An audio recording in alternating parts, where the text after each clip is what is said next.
안녕하세요. 인생에도 딩동댕이 있다. 딩동쌤입니다. 개인적으로 우리나라 최고의 연애 시집을 꼽으라면 이매침묵을 꼽고 싶습니다. 사랑이 갖는 역설적인 측면을 그 어떤 시집보다 섬세하게 그려내고 있으니까요. 사랑만큼 모순적인 게 또 있을까요? 나 자신을 철저하게 혹사시키면서도 오히려 행복감을 느끼는 게 사랑이잖아요. 이런 깊이의 성찰은 결코 사랑을 해보지 않았다면 불가능합니다. 그래서 오늘은 이 문제의 답이 2번 애인이라고 주장해보고자 합니다. 아직 전편을 보지 않으셨다면 꼭 보고 와주세요.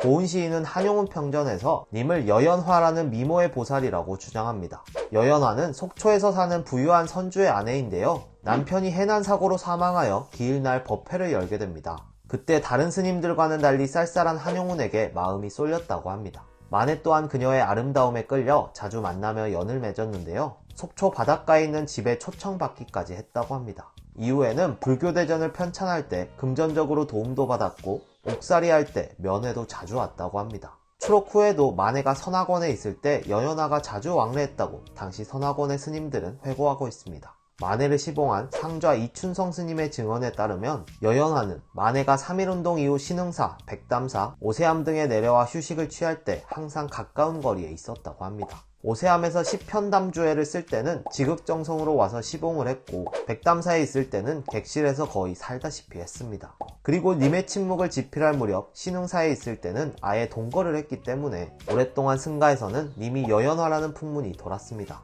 알 사람들은 다 알고 있었죠. 시편담주회, 님의 침묵 두 권의 책을 쓸 때 한용운의 곁에 여연화가 있었다는 사실이 중요합니다. 어쩌면 시편담주에는 여연화로부터 발생한 마음의 동요를 가라앉히려는 발버둥이 아니었을까요? 불자로서 모든 것을 사랑하는 자비심을 갖기 위해서는 특정한 누군가를 사랑해서는 안 되니까요. 하지만 결국 한용운은 여연화에 대한 마음을 긍정해버린 것 같습니다. 님의 침묵이 그 증거죠. 그렇다고 해서 만해가 승려로서 자신의 삶을 부정했던 것은 아닙니다. 역설적으로 오히려 그러한 긍정이 그에게 인류에 대한 사랑, 즉 자비로 나아갈 수 있는 기반이 되었습니다. 내 앞에 한 여자도 사랑하지 못하는데 어떻게 모든 사람을 사랑할 수 있겠어요? 그렇기 때문에 님이 여연화라고 하더라도 승려로서 한용운에게 전혀 흠이 되지 않는 것입니다. 오히려 사랑해서 자비로 한 걸음 더 나아가게 되죠. 님의 침묵 맨 앞에는 군말이라는 게 있습니다. 말 그대로 군더더기 말인데요. 많은 연구자들은 이 부분을 보고 님의 침묵을 단순히 이별의 연가로 보기는 어렵다고 말합니다. 님만이 님이 아니라 기룬 것은 다 님이다. 이 부분을 읽고 저는 님이 여연화라고 확신했습니다. 혹시 여러분도 느낌 오시나요? 왜 굳이 만해가 군말을 덧붙여서 이런 말을 했을까요? 저희 같은 사람들은 이런 거 보면 바로 알거든요? 이런 느낌이에요. 야, 너 어제 왜 안 나왔어? 여자 만났냐? 요놈 여자 생겼나 보네? 응, 여자 만났지. 근데 꼭 여친만 여자냐? 우리 할머니도 여자고 우리 엄마도 여자야. 님만이 님이 아니다라는 말에서 우리는 한용운의 조바심을 읽어낼 수 있습니다. 한용운은 님의 침묵을 통해 여연화에 대한 자신의 사랑을 인정했지만 주변의 시선을 의식할 수밖에 없었습니다. 승려였으니까요. 분명 이를 가지고 민족 지도자를 자처했던 자신을 폄하하려는 사람들이 나올 것이었기 때문에 한용운은 급하게 군말을 덧붙인 것 아닐까요? 님을 사람들이 여연화라고 의심할 것이 걱정되었던 한용운은 그렇게 서둘러 그 대상을 중생, 철학, 봄비, 이태리로 확장시켜버립니다. 그렇지만 안타깝게도 의심에서 벗어나려는 시도 자체가 그 사실을 인정하는 꼴이 돼버렸습니다. 정말로 님이 여연화가 아니었다면 굳이 군말을 써서 의심을 해소하려고 하지도 않았을 테니까요. 거짓말은 항상 군더더기처럼 주저리 덧붙여지기 마련 아니겠어요? 그리고 제가 님의 침묵을 샅샅이 뒤져 총 92편 중에 님의 음성이 나오는 시를 찾았는데요. 사랑의 끝판이라는 시입니다.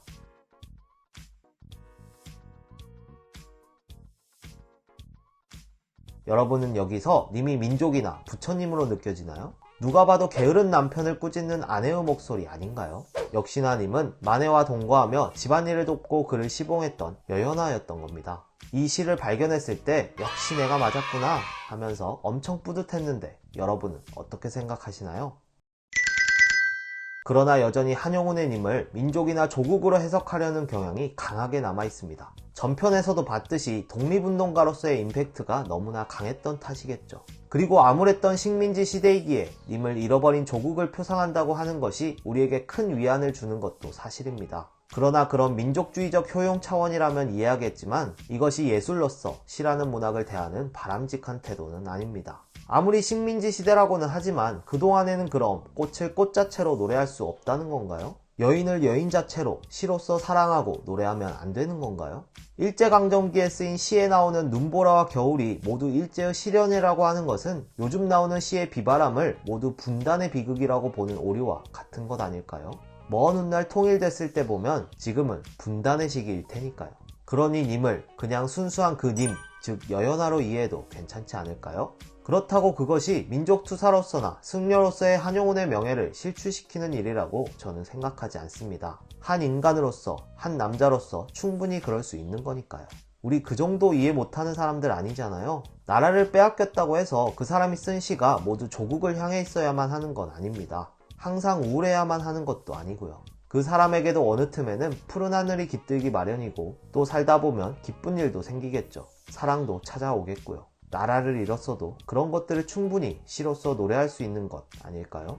오늘의 영상은 고은 시인의 한용운 평전을 참고해 만들었습니다. 그럼 여기까지 딩동댕 딩동쌤이었습니다. 빠이.